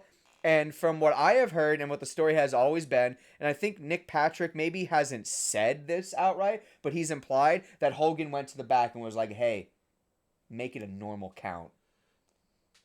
And that's it. So Hogan looked like he got screwed over. Hogan ruined the finish of this match. That's why I was gonna say, because now if it looks like a normal tap out or a normal 3 count, looks like he got screwed. If it was a fast count, I don't think I would have felt the same way, because then Brett would have been justified. That's a screwy ref. That's not a real 3 count. Don't ring this bell. I guess it makes sense to then knock out the ref too, and then maybe not become the ref, get another impartial ref, but I guess he becomes the ref. It would make so much more sense if there was a fast count. I read the observers for a lot of these matches. Some of them didn't have anything like that, but for this match was ranked, because what they do with the observer is there's always best match of the night voted by the fans, worst match of the night voted by the fans. This one, worst match of the night voted by the fans by like every other match was in double-digit votes. This match was probably like 380, which if for 97 is like, that's a lot of mail-in votes and all that. Yeah. And the entire thing is people saying that this match was horrible because of how horrible that ending was. This ending killed WCW. You can say that Russo did it. You can say that something Hogan did down the line did it. This right here started it. This was the mole that turned into the cancer that killed WCW, because Hogan could not lose cleanly. Hogan was given a run and a half with the NWO, and it probably wasn't the end of Hulk Hogan and WCW, but he could not have this one simple loss because he apparently thought that Sting looked like shit, which he didn't. Because he didn't have a tan and he wasn't jacked, what I heard. Which, yeah, he's been hanging up in the rafters. He's not up there just... He's standing. And I thought he looked... And did you even notice? I knew none of this before you said. I knew none of that. Yep. I thought Sting looked cool. He looked fine. He looked awesome. Yeah. So that's why this match, ended poorly. Allegedly. I didn't like that. No, neither did I. So, when I finally got back to watching this, we got match 6. We get Hollywood Hulk Hogan, Triple H, versus The Rock. Triple H, number 1. We get him versus The Rock, WrestleMania 18, March 17th, 2002. Shout out my wife. That's her birthday. Oh, happy birthday. So, my first note, right back to my man's age. Hulk is almost 50 now. His age now matches his face. He's finally made it. He had to cross the new goddamn decade to finally get his face to match his body. You know what? What I'll give him is this is the first time he didn't look older than he was in the match before. Yeah. You're exactly right. Yeah, you look the same as you did 5 years ago. So, we're back in the Sky Dome in Toronto, Canada. Yep. And I didn't mention it that's where the Warrior match was. Oh, so the Warrior match was also in the Sky Dome. Man, he don't got a good record. He does not have a good time Sky Dome record. No, not at all. But is that for when WrestleMania 30 with Daniel Bryan when he won? Yeah, I think that's what he calls the Sky Dome. Yeah, he calls it's the Silver Dome. The Silver Dome, and he calls it the Sky Dome. Yeah, I think so. And boo! Yeah, everyone booed him. But speaking about that, just a little off tangent. Did you hear Daniel Bryan said that match means nothing to him? Yeah. Nothing, because he was in pain or something. He was in pain. His wife couldn't celebrate with him. Yeah, he wasn't. I don't think he said he was. I don't think he had kids, so he didn't celebrate with them. He said the AEW match where he became champ. I loved that match. Shout out Bryan Danielson. Out of everyone we have ever said, you are probably the most likely to actually do something. Bryan, if you want to come on this podcast, we will talk about anything. You don't even need to show up. We'll just Skype you. Yeah. Nelson will figure it out. Please. We'll figure out how to put you on the goddamn screen. We'll talk. We'll have a great time. Bryan Danielson? Shout out, dude. Bryan Danielson, I'll text him right now. Hit him up. Yeah, Nelson's got your number. Nelson's got we'll hit you, B-Rye. That's what we can call him. We call him B-Rye. Yeah, when you're on that level with him. If you know, you know. So this match against Rock is Icon versus Icon. At some point, real quick, The Rock, I think Jerry Lawler or Jim Ross, one of them who are on commentary, they call The Rock the future of pro wrestling, and it's just so funny him being called that in 2002. Yeah, they call him the future of pro wrestling. Dude, he's out in like a year. Yeah, was it 03? I thought it was like 05. Was it 05? When was the He was done when was full the Scorpion time. King?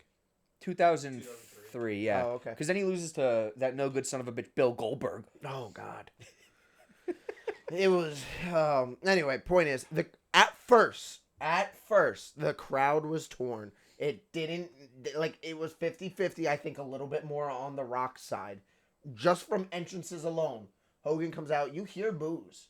You don't hear a single boo when The Rock comes out. No. Rock is coming out. No theatric, by the way. Yeah, that's because NWO just tried to kill him a couple weeks ago. They run over an ambulance and he's in with a semi truck. Oh my God! Yeah, that's what makes the ending of this match always so funny to me. It's like, spoiler alert, you know how the match ends. The NWO just tried to kill The Rock and he's just. Shit, brother Hogan, you know. You know what it is. We all get a little I ate my vitamins and said my prayers just like you did. I once tried to kill Stone Cold off a bridge too. We all do those silly things. So after this, I noticed in the last match, but this match, Hogan is very vocal now when he's talking. Like, I know people make fun of John Cena, for example. You can hear him hit the ropes, hit the shoulder tackle or something. You can hear, if you pay attention enough, you can hear John Cena say. Even if you aren't paying attention, you'll hear shoulder block, and then there's a shoulder block. And you're like, what? But Hogan is vocal now, but not only is he vocal calling the match, but now he's more vocal trash talking. Yeah. So it's I think he's really into being a bad guy right now. He's I know he was in NWO, in the WCW, and that was peak, the WCW. Peak bad guy Hogan. Yeah. But it feels like he finally got comfortable. It's for example, I'm not comparing Hogan to Roman when I say this, but Roman for his matches, you can see we might do an evolution of Roman. Evolution of Roman would be cool. That would be. Oh my God. The whole thing about big dog. The big dog. The whole thing about how I when we came up with this idea was watching a wrestler become just watching their wrestling evolve. And the funniest thing about picking Hogan for this is the last besides his debut, of course, the 6 other matches we watched were just pretty much the exact same match. I realized that by match 3, I'm like, holy shit. There was no evolution. Exactly. So that's why I kept mentioning his age, his height, all of these little things. The outside of the ring got smaller. That's the evolution. What happened around Hogan? That's what happened. More power to him, because for 4 decades he worked the exact same match, and every single time the crowd was shitting themselves. What I realized watching this, because I wanted us to start this segment, and for us to get a better understanding for a wrestler, learn some things about him, and you could say whatever you want about Hogan. I'm not gonna argue any of it, good or bad. The only thing that I will say is anybody who thinks that Hulk Hogan was a bad wrestler never watch his matches. Hogan's not going to impress you with fancy moves and all that stuff. Hogan knows how to work the crowd. I think he throws a half decent punch.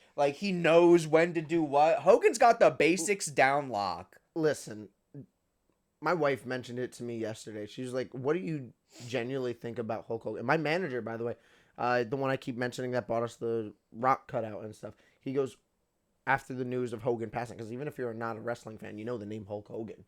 He goes to me, he goes, how do you feel? Why do you not like the wrestling? First of all, he made a good point, my manager, because he sees me every day. He goes, you say brother a lot, and you don't like Hulk Hogan? I go, no, I think it's a great transition to thing when I go, brother, come on. You know what I mean? Something like that. But he goes to me, and I've told him, and I told my wife, I go, Hulk Hogan is so influential, and he's so good at this entire idea of wrestling. Terry Bollea is completely different than Hulk Hogan. Hulk Hogan is I said that these the Ultimate Warrior match I didn't like, but Hulk Hogan in these matches, even number 7, which I'll get into, we won't say what it is yet, but we've already kind of spoiled what it is. he's not bad, and like he very clearly gets it. Yes. And you know, what more can you want from a guy, I guess? Like a guy who gets it and makes you millions of dollars, I can't consider that a bad worker. That's a good wrestler. He knows how to do it, brother. Like I said, Hulk Hogan, Terry Bollea. It's just simple as that. And the problem is certain wrestling fans can't separate the character from the person. And you can make the argument of separate, like you can't do that for like a Chris Benoit or a Jimmy Snuka who murdered someone. And this might just be me being a dumb white guy that what Hogan actually did doesn't really affect me, but I can separate the two. Terry Bollea, piece of shit. Like Terry Bollea is kind of a scumbag. He never apologized for any of the stuff he said, and for that he should be vilified. But I'm not gonna act like watching these matches all I could think of was ooh. Yeah. Maybe whenever the match sucked, I was like, ooh, you wasted my time. But like, there are so many scumbags in wrestling. Honestly, there are so many scumbags in wrestling. There's more people. I'm sorry to cut you off. Yeah, you're good. You're good. Honestly annoyed. There's more people that will support that Chris Benoit should be in the Hall of Fame and he should be referenced and not erased from WWE than Hulk Hogan. Than the amount of hate that Hulk Hogan has. Yeah. Chris Benoit murdered his child, his family. Like. And then people compare it, they're like, well, someone's argument, which, again, don't do the complete opposite of what I'm talking about right now. Someone's argument was, oh, they supported and they mourned Chris Benoit, but, you know, they couldn't do this for Hulk Hogan. And I'm like, you can't compare the two to then compare what each of them did. Yes, they both did bad things. But Benoit murdered a child. Like, what are we arguing here? And another thing about that is like I don't say that as who cares what Hogan said? No, if you care about what Hogan said and that affects you to the point where like you don't like him like that, I understand. Yeah, that. absolutely. I understand completely. But I can also still watch Chris Benoit matches. Now, I definitely like you watch a Chris Benoit match and you're like. It's in the back of your mind of what he did, and it's wrong, and it's disgusting, and whenever he does anything to his head, you see that, and you go like, ooh, there was one of them. Yep, that's a reason. That did it.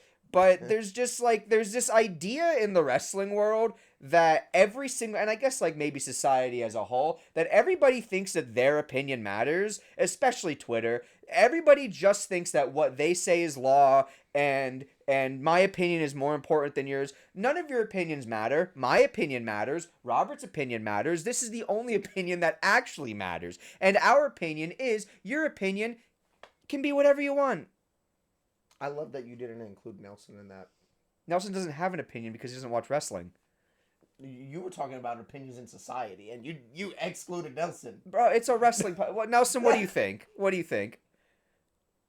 It doesn't matter what you think! Got him. I was going to say something in very poor taste. Good. Oh, by the way, The Rock wins. The Rock match. Yeah. So sorry to go off about Chris Benoit for a second there. After this, the crowd starts to switch, actually. Really fast. It does. Like, I'm talking about, like, the first move Hogan does is that shoulder tackle. Yeah. And the crowd erupts. Yep, they lose it's like, they were booing him because they were supposed to boo him, and then once the bell rung, they're like, that's Hogan. I want to cheer Yeah, because, like, these people are... A lot of these guys are, like, probably around our age back then, maybe a little older. Like, Hulk Hogan's who they grew up on. And once you... Like, I never saw Hogan live. But I can only imagine, like, you probably get transformed back to being, like, an 8-year-old kid watching Saturday morning wrestling with your fucking dad, and you see Hogan. Yeah, you're gonna see him do the this, and you're gonna shit your pants. First of all, that's how I feel currently in today's day with John Cena. Yeah. I know how you feel. Yeah. But currently, like, when I was younger, I liked John Cena. And then as I got older, I was like, wait a minute, this man is burying everyone. But I'm like... But now that he's going away, it's like I'm gonna miss him. I'm going to miss him, and all those feelings I had when I first saw Johnson, I thought Johnson, word life. Like when I saw all of that, I was like, that's how I felt when I haven't seen him yet. I told you, for you, I'm here, for you. I was gonna go. I honestly contemplated for the longest time going to this SummerSlam, but you can still make it if we wrap this up real quick. You could probably floor it. I could. In theory, you could floor it and make it for at least that match. Just that match. Like, I missed the TLC. That would suck. I'm assuming that's opening the show. Probably. I really wanted. I was watching a podcaster, Santi Zap. I don't know if you watch him. No. The point is, he was doing a live stream during SummerSlam, and I don't know if it was like a Twitch comment or him saying it, but someone mentioned that they want the TLC to be towards nighttime. So when the Wyatts make their debut that in would be an nice. open arena That would be with cool. the Fireflies. I think it's gonna open, but I would hope if it's towards the end. Yeah, that's I like the sound of that. Yeah, that does. And that is the one match. Like I said, I'm a sucker for a good multi-team TLC match. I'm a sucker for good tag team. That the too. fact that you throw furniture in there. The Motor City Machine Guns are in Yes, the match, they right? are. That's your favorite team right there. I hope you're we lucky get the Usos aren't in there. The Usos versus the Motor City Machine Gun is. By the way, that match happening one day is going to be what ruins this pod. Can I? The Usos versus Motor Machine Gun is going to start a ripple in this podcast that will not be recovered. That would be a good match. Yeah. So there is one thing that I've noticed last night. Penta, since he debuted, has not been on WrestleMania or SummerSlam. But Rey Fenix had a WrestleMania match. Rey Fenix wasn't on SummerSlam. Oh no, he will be. He's in the ladder match. Rey Fenix is on. He was at WrestleMania and he was at SummerSlam. He's gonna be in the tag team ladder match. Penta has not appeared on a Big Four pay-per-view yet, or PLE. Yes, Miedo. Is that it right? I always forget it. Yep. Sergio, I need more lessons on Spanish. Miedo. Is that it? Yes? No? Leave in the comments. My entire goddamn life. Not life. My entire life as a Pentagon Jr. fan, I have spent watching everybody just push Phoenix. If they're not together, Phoenix gets fucking pushed and Pentagon's pushed aside. Or we gotta have them team up because they're fucking brothers. Pentagon Jr. is 1,000 times better than Rey Fenix. Rey Fenix is not that good. He is impressive. He is a good luchador. But there is not a goddamn thing that Rey Fenix does better than your average goddamn luchador. Dragon Lee is better than Rey Fenix. Pentagon Jr. is a goddamn star, and he should be world champion. The only world championship that Pentagon Jr. got should not be a 3-day reign as TNA champion. Pentagon should have been AEW champion. He should be WWE champion by now. He is my Akira Tozawa, not to the same extent because at least Pentagon Jr. got a 3-day TNA world title reign. But oh my god, I'm so fucking sick of Rey Fenix getting the push. That's it. I mean, it's a solid rant. It's a very solid rant. I think Penta is better than Phoenix. Thank you. You're welcome. What were we talking about? The Rock versus Yeah, we still haven't finished this. Let's get into this, okay? So this is literally one of WrestleMania's top 10 matches of all time, and we're just yeah, if you say so, sure. Yeah. WWE says so.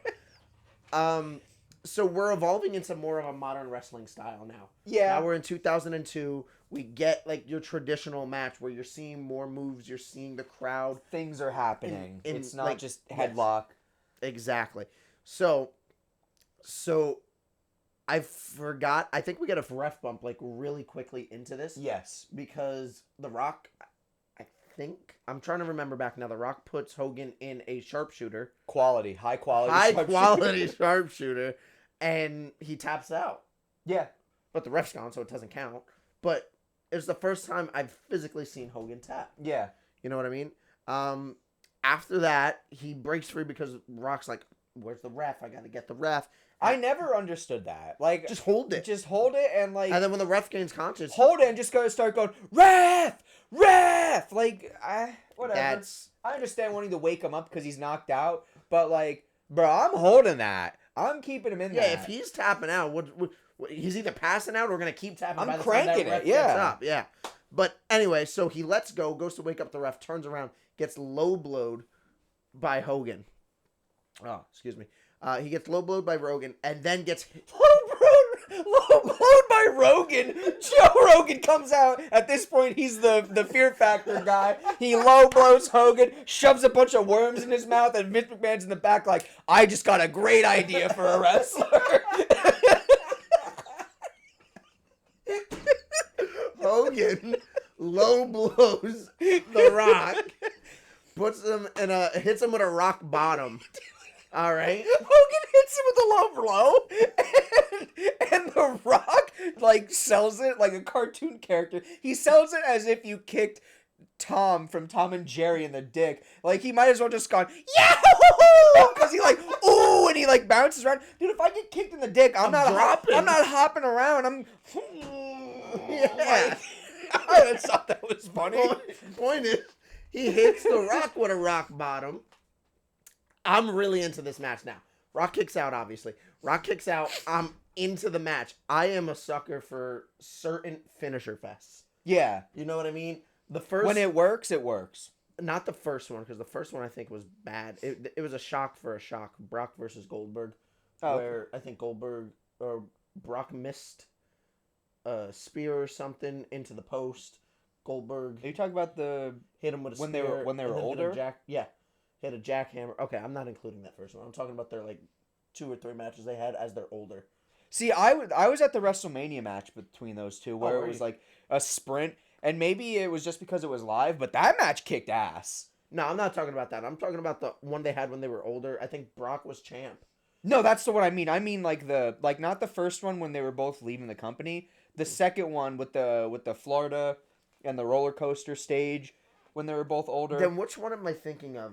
You might be thinking of that one. There's a bad Goldberg Brock match where it's a finisher fest, but certain ones like Undertaker versus Brock where it was a finisher fest. Like I said, I'm getting really into this match. Hogan's really enjoying being a bad guy, the low blow, steal the finisher. Like Bubba. Which one are we on? We're on Hogan and Rock still. Yeah, we're on Hogan and Rock. We went on a rant about a bunch of stuff, yeah. He had his Akira Tozawa moment. I did have my Akira Tozawa moment. You'll find out. You'll find out when you edit it. But anyway, he's really into being a bad guy here. I do like something The Rock did that we don't do to this day. And I'm going to bring it up because... Get him. I'm going to let you cut that. I'll start back over. I do like one thing that The Rock did that we don't do to this day, and I'm going to bring it up because it just happened. SummerSlam, Sami Zayn versus Karrion Kross. The good guy, if something bad is done to them, like Hogan used his weight belt to whip The Rock. That's probably why The Rock did it to Cody, by the way. I just thought probably. just made that correlation. Yeah. But anyway, Hogan whipped The Rock with his weight belt. After, Hogan gets knocked down and stuff, Rock looks at the belt, looks at Hogan, ref's not paying attention. He whips Hogan. Yeah.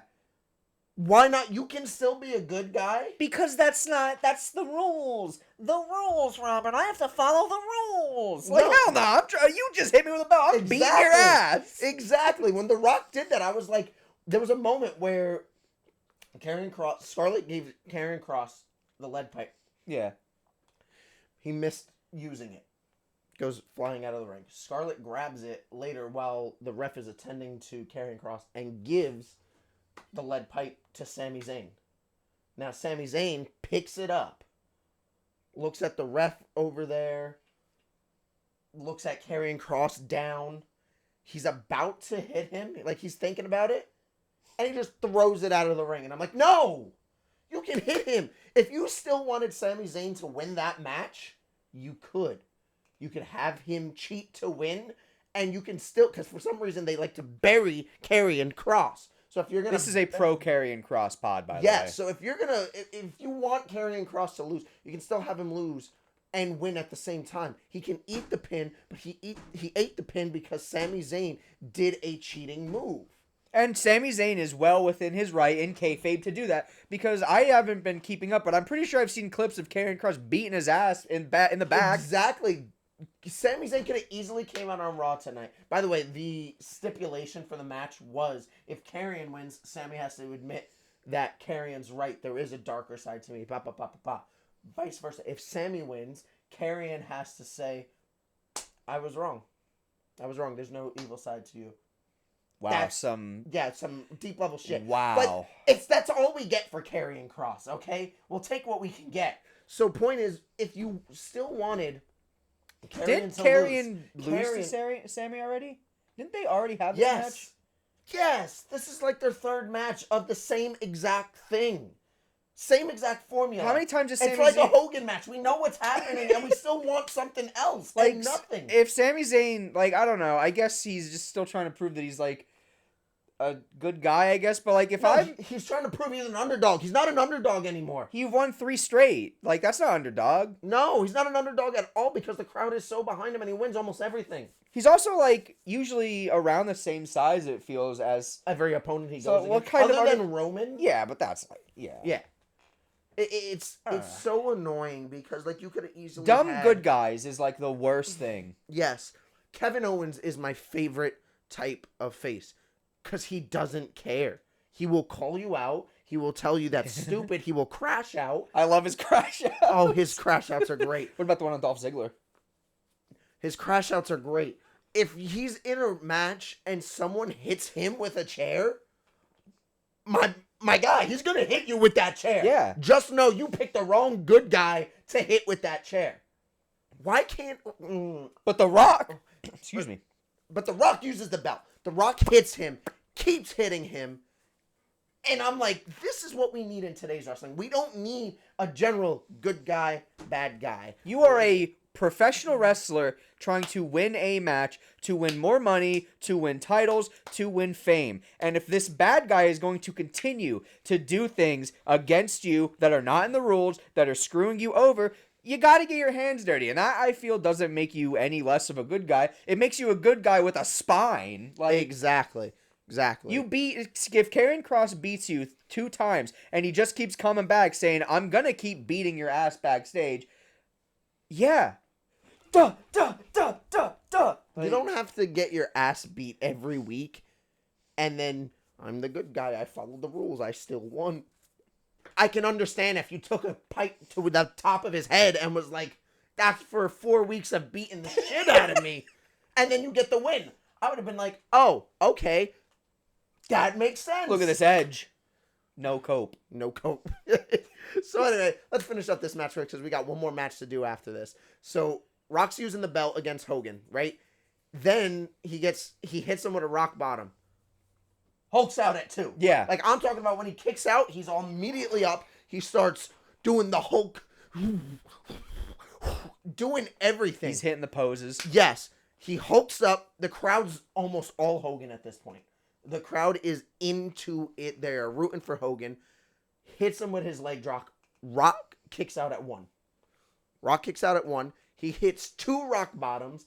And the worst finisher of all time, the people's elbow. I like it. I love the move. I don't like it as a finisher. Yeah, that's fair. You're telling me, like, the rock bottom's your finisher. You just did this to insult, it's to injury. the power of the people. The power of the people. People power? People power. People power. Shout out, no. Yeah, no, never. So he hits 2 rock bottoms, a people elbow, and that's it. He wins. He wins off of the people's elbow. Even though it was shenanigans with ref bumps and belts, he lost fairly clean. Yep, I don't think he kicks out, like, no, he early doesn't either. Like, he stays down. He doesn't kick out. He stays down. Yeah, there were belt hits. Yeah, there were ref bumps. But it all evened out. Like, it was a clean match. He laid there. He took the loss, and I like that. So after that, they shake hands. They shake hands. Nash and Hall come out, turn on Hogan, beat up Hogan. Rock then saves the day. They beat up Nash and Hall, and then, Sorry about running you over in that car, dude. Yeah. It's okay, brother. The way I have it, it goes Hogan turns face doing real American Hogan poses. Yep, and that's pretty much how it ended. Yeah. So our final match is his final match. Technically, if you want to be technical. Final televised match. He did have a tag match with Sting on like a house show. Yeah. This. But this was his final televised match. All right. It was 2011, October 16th, Hogan versus Sting, TNA Bound for Glory. And I did not feel like this was a good final match for someone. I thought this wasn't the worst. I enjoyed this match more than I liked the original Sting Hogan match. Oh yeah, I didn't think that this match was her. Now I'm biased because I was watching TNA at this time and I didn't like the Hogan stuff. I thought he was actively ruining the company, which I was right. Mm-hmm. But the match itself, like, it's fine. It's a Hogan match. That's the thing about, like, it was punch kicky, all that, but, like, that's the big thing about the way Hogan was wrestling these matches, is they're so formulaic, they're so basic, like, we're gonna go through the motions, but, like, not in a bad way, that this was passable for fucking 60 years old nearly. Yeah. He's like, 58, almost 60. Okay, at this point. So for a 58-year-old Hogan who's probably like 95 back surgeries in, knees made of paper mache, it was fine. It was fine. So, I don't know if you noticed. You probably noticed it because... The Michael Vick jersey? No, what? Dude, I noticed the number 7 Eagles jersey immediately. No. Ah. I didn't. Go Birds! Anyway, on his Titantron, you probably noticed it because you're a TNA fan and you were watching during that time. It says Immortal H squared. Yeah, H2. I was like, what? Doesn't that make 4? No, it's... Is that 2? Yeah, yep. Immortal Hulk squared. That's what I have as my first note. You know, everyone's true fan favorite, the Hulk squared. He's 58, almost 60. He's going into his final match. This match was in Philadelphia, by the way. That's probably why the Michael Vick jersey. That makes sense now. Hogan comes out in an Impact shirt and the NWO theme. No, this is his TNA theme. That sounded like a NWO type theme. Oh yeah, Jimmy Hart ripped off, dude. I can't listen Legally to this. different NWO theme. I can't listen to this theme song without laughing hysterically because of all the memes of it. Like every single time that someone's trying to imply that someone's being a Hulk Hogan and using creative control, it like, for example, for Mercedes Moné, it'd be like, hey Mercedes, we need you to lose to Willow Nightingale tonight, and then it's just Mercedes Moné, and I can't hear that song without busting out laughing. It sounded like NWO. Yeah, I like this. I love this song. Point is, it's weird not hearing Real American from That's his fair. last match. And I know it's not in WWE. We don't got Rick Danger money. Yeah, but I just thought that was a little underwhelming. But I get it. I thought it was NWO. It was that close to yeah, it. It's I thought legally it different. I was like, okay. Sting comes out, though, in a Hulkamania shirt. He does. He comes out as Joker Sting, too, which I love. Yeah. I want to know why they can come out and wear the Hulkamania shirt, but we can't have 30 seconds of Real American play? Probably because it's just a shirt. Maybe you can't copyright a shirt. I thought Hulkamania was copyrighted by WWE. Yeah, but I think if it's like on a shirt, like, what grounds do you have? It's just a shirt. I think it's the same way that UFC would get away with like playing real music, where it's like, oh, that's just music to hype up the crowd or whatever. It's just a shirt. I don't think you can get sued for wearing another shirt. It's tacky. I think it kind of like lessens it because it's like, hey, look, remember this other company you were in? Yeah. So the match starts, right? Sting comes out in the Hulk shirt. Match starts, and immediately, like, you get the theatric of, oh my God, Sting and Hogan in the match.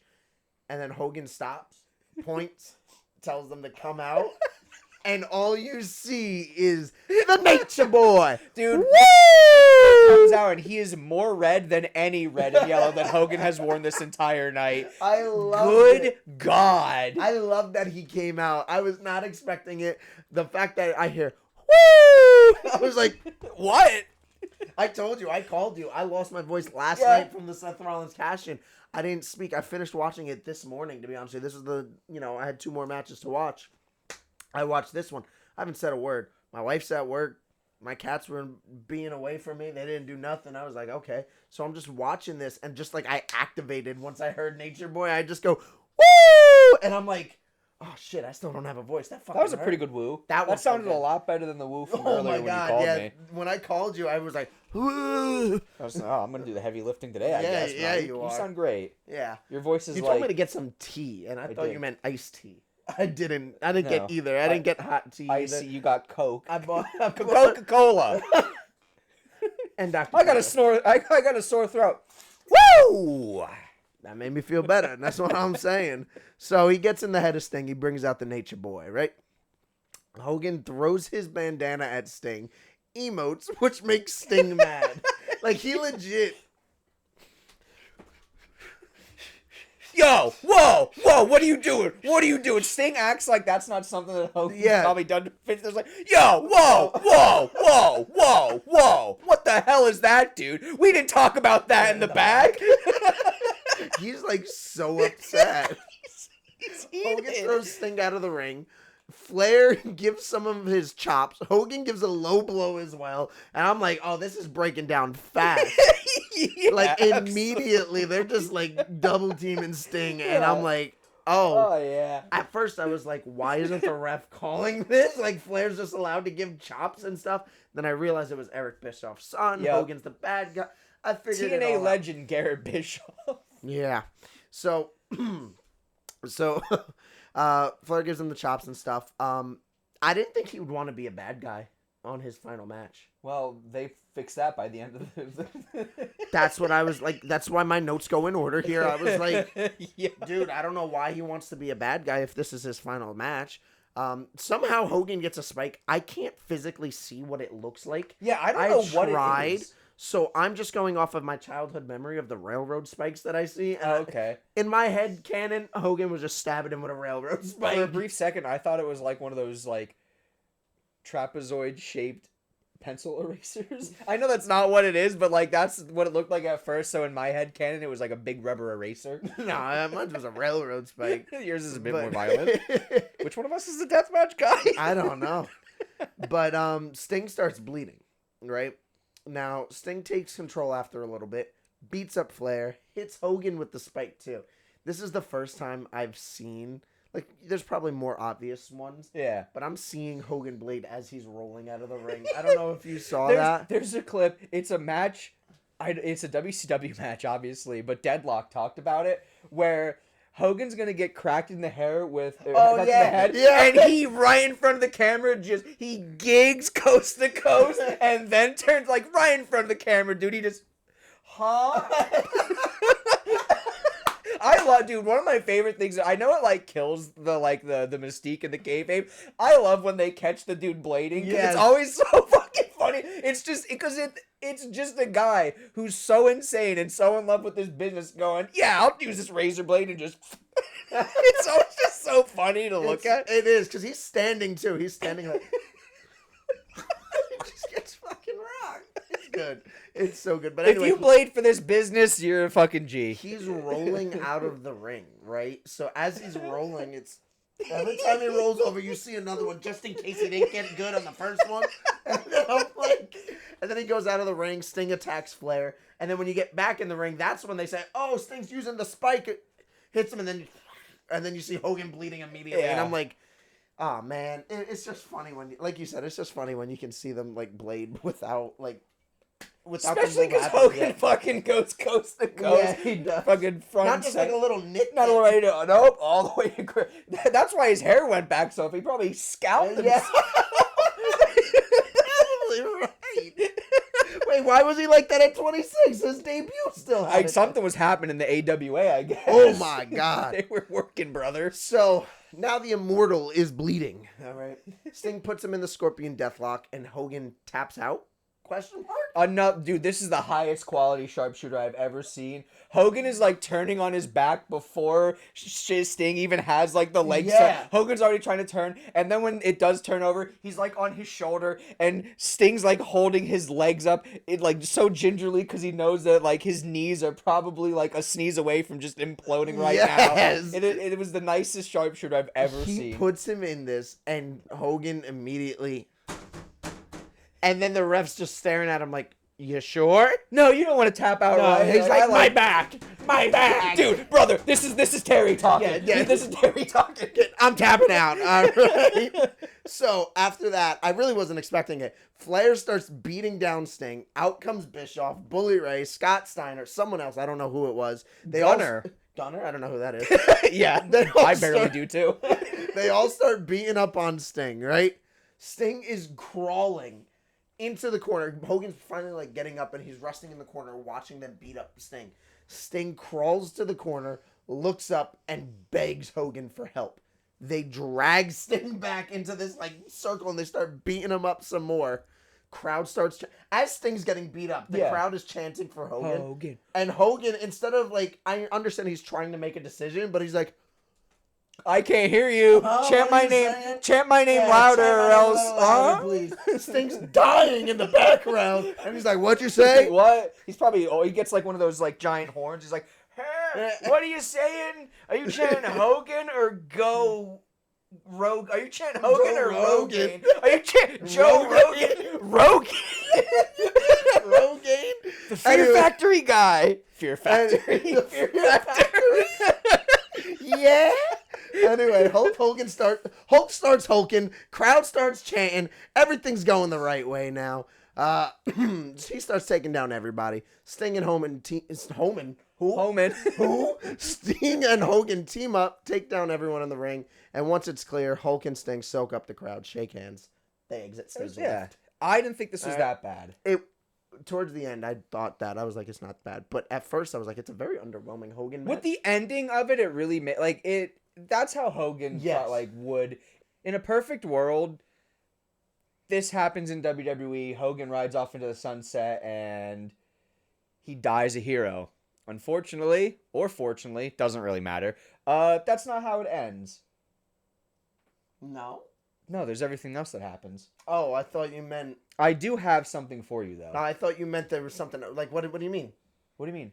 Oh, the tag match afterwards? No, unfortunately, like, Hogan then proceeds to torpedo his entire credibility. Oh, yeah. Okay, yep. I do have a game for you, though. What? Because, like I said, I was looking up the observers for this. Okay. So, I have quotes from Dave Meltzer, Uncle Dave, and these are... I'm going to read you a quote.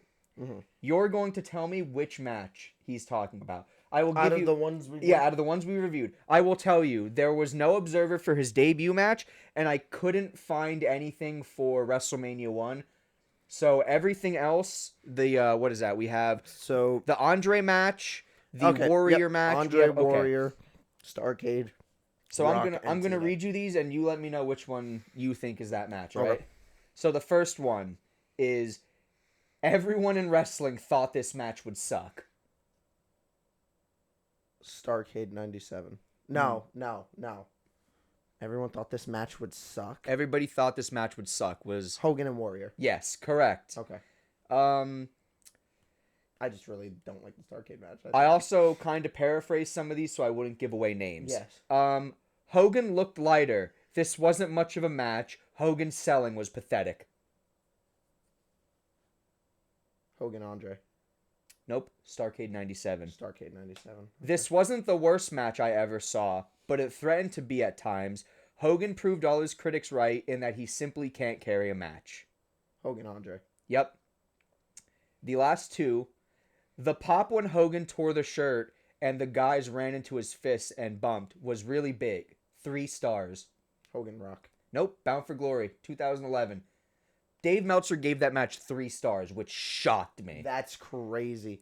I thought Hogan... The only reason... Because both of those things happened in both match. I was like, 3 stars is probably the Hogan Rock because Rock and WrestleMania and all of that. And the last one, which you might... By process of elimination, you know. Hogan made a lot of blanks. Offense looked bad by not going up for him. Some wrestlers thought it was Hogan's cleverness. Others blamed his injury. But even bringing up the injury, it was noted that when it suited him, Hogan got up just fine. Hogan Rock. Yep.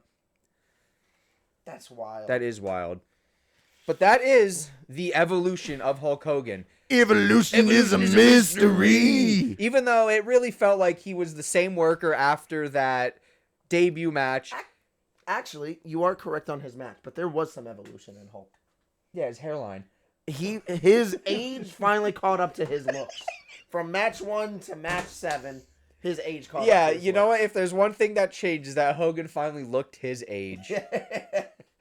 Oh man, that was I did enjoy that. I do like the evolution of watching a couple matches of someone's career from first to last. Because it's nice to see like where someone starts, where they finish, and like some of the stuff they did in between. And he has other matches that we could have watched. Yeah. There was the Warrior match in WCW that sucked. There was We could have watched the Finger Poke of Doom. Fingered Poke of Doom, but that can always be if we watch like the match against Goldberg, but that'll probably be in an evolution of Goldberg, which we're gonna do eventually. Maybe we could do the Finger Poke of Doom when we do Jeff Jarrett's evolution. We're not doing Jeff Jarrett's We're doing Jeff Jarrett's for a evolution. little bit. I'll take it. It's gonna take a while. I'll take what I can get.